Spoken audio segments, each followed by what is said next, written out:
थे तब यहाँ पर ढेर सारी नौकाएं थीं। अब यहाँ पर कोई नहीं दिखाई दे रहा। कहाँ गए सारे केवट? हे श्री राम, ये सुनते हैं कि उनमें से किसी एक को अपनी नौका पर बैठाकर आपको उस पार ले जाना होगा। सारे केवट अपनी नौकाएं लेकर भाग गए।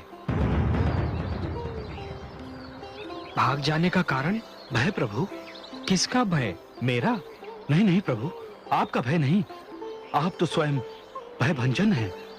आपका नाम लेते ही मन के सारे भय दूर हो जाते हैं। बड़ी विचित्र बात है निषाद राज। ये भी कहते हो कि भयभीत हैं, फिर ये भी कहते हो कि मुझसे भयभीत नहीं है, तो किससे भयभीत हैं?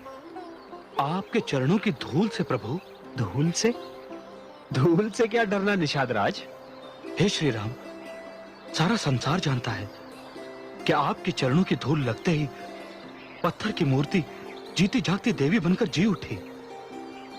वो तो पत्थर थी, हम निर्धनों की नौकाएं तो काठ की है। यदि आपके चरणों की धूल ने इन्हें कुछ और बना दिया तो हम सब भूखे मर जाएंगे। इन्हीं नौकाओं के कारण हम अपना और अपने परिवार का पेट पालते हैं।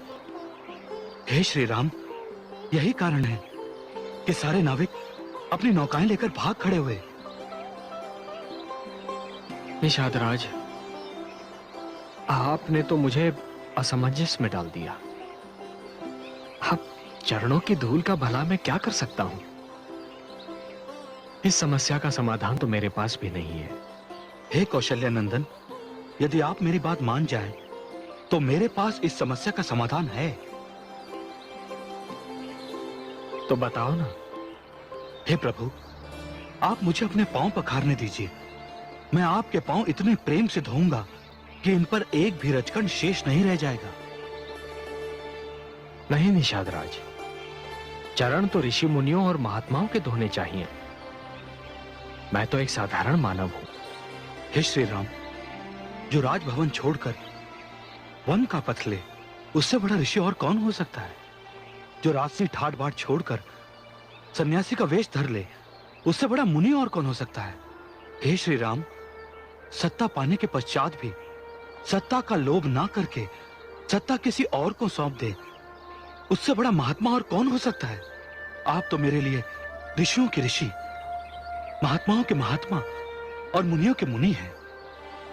इसलिए आपके चरण धोना मेरा धर्म भी है और अधिकार भी। और बिना आपके चरण धोए मैं आपको नौका पर नहीं बिठा सकता। यदि यह आपका हठ है तो मैं आपको मना कैसे करूं? और यदि इस समस्या का यही समाधान है तो मैं आपको अपने चरण धोने की अनुमति देता हूं। आपकी जय हो, श्री राम की जय हो।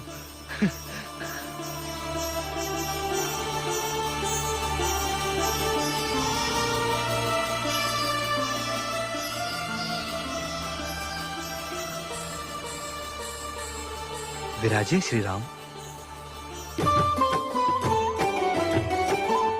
बड़े भाग प्रभु आय सुदीना, केवट राम चरण मुदित मुस्कायो। आज निषाद परम गति पायो, आज निषाद परम गति पायो।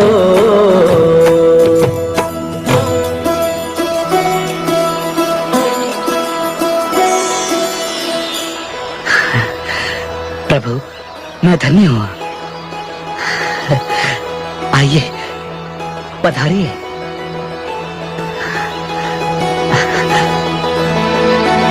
आइए।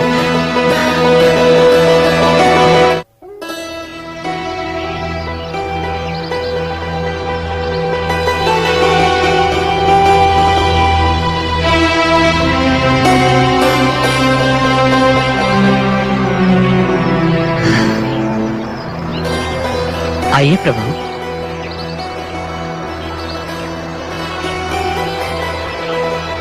जय श्री राम राम राम, जय श्री राम राम राम,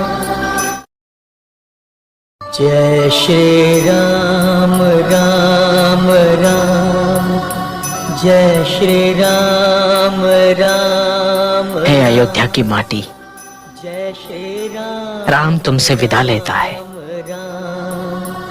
मोरे राम राम राम, श्री राम राम राम, श्री राम।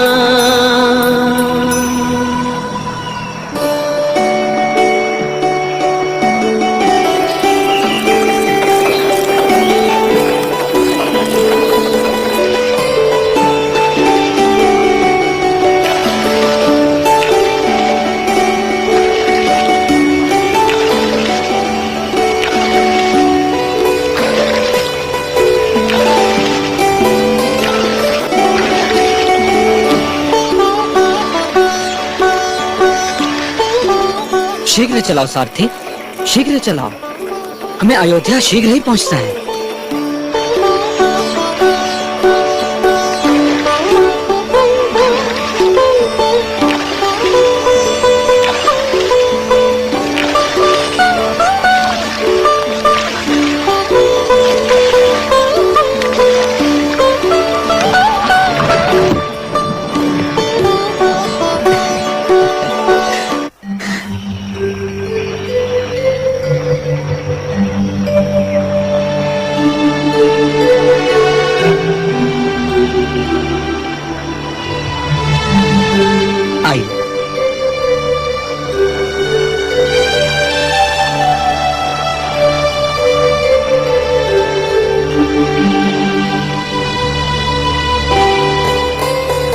निषाद राज,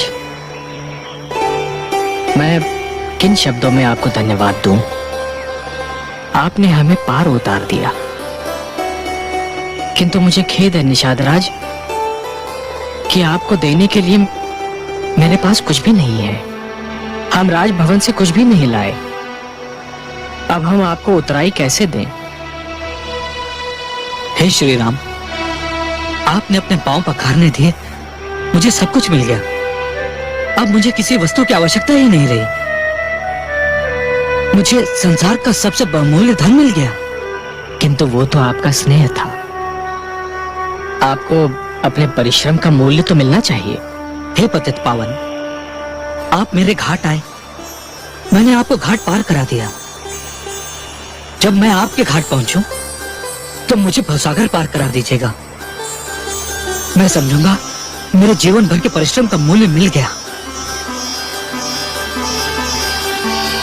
महामंत्री, आपका भी कोटि कोटि धन्यवाद। आप हमें यहां तक छोड़ने चले आए, आपने अपना धर्म निभा लिया। अब आप अयोध्या लौट जाएं। मैंने अपना धर्म नहीं निभाया श्री राम, वो तो तब पूर्ण होगा जब मैं अयोध्या नरेश महाराज दशरथ का संदेश आपको सुना दूंगा। क्या है पिताश्री का संदेश? अयोध्या नरेश ने आपको संदेश और मुझे आदेश दिया है कि आप सब गंगा पार करके मेरे साथ अयोध्या लौट चले।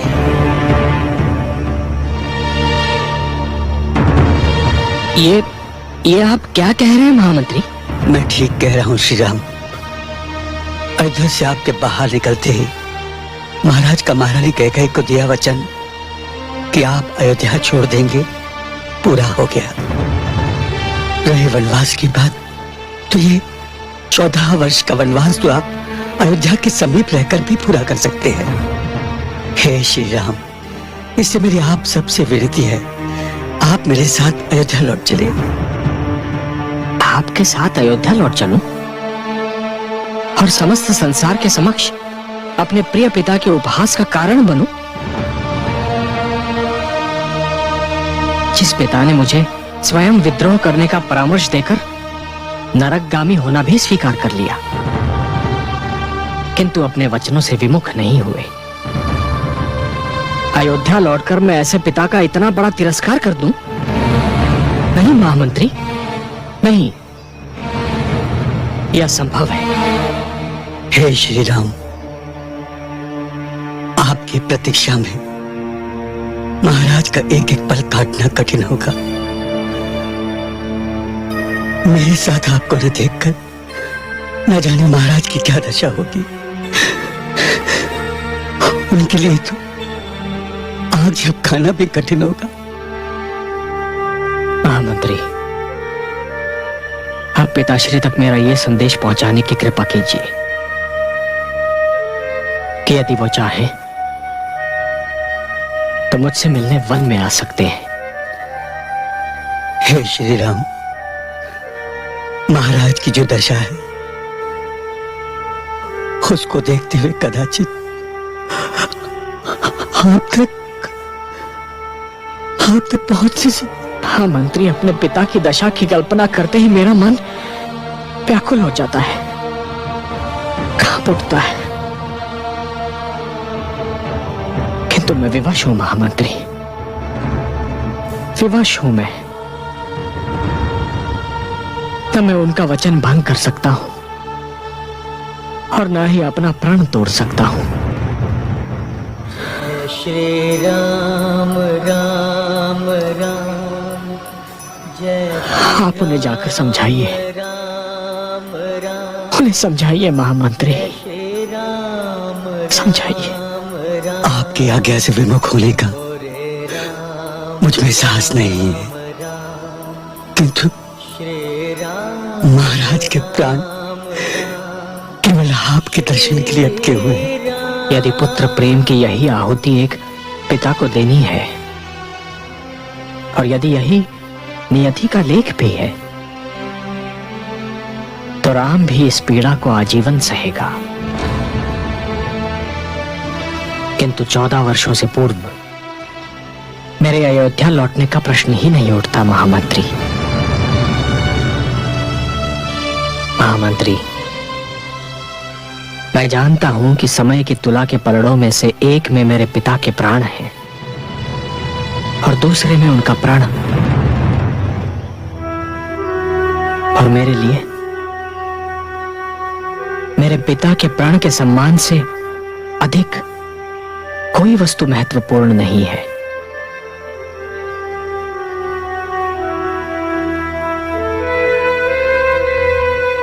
आप उन्हें हमारा ये संदेश दे दीजिए और विदा दीजिए। राम राम राम जय श्री राम राम राम जय श्री राम राम राम मोरे राम राम राम श्री राम राम राम श्री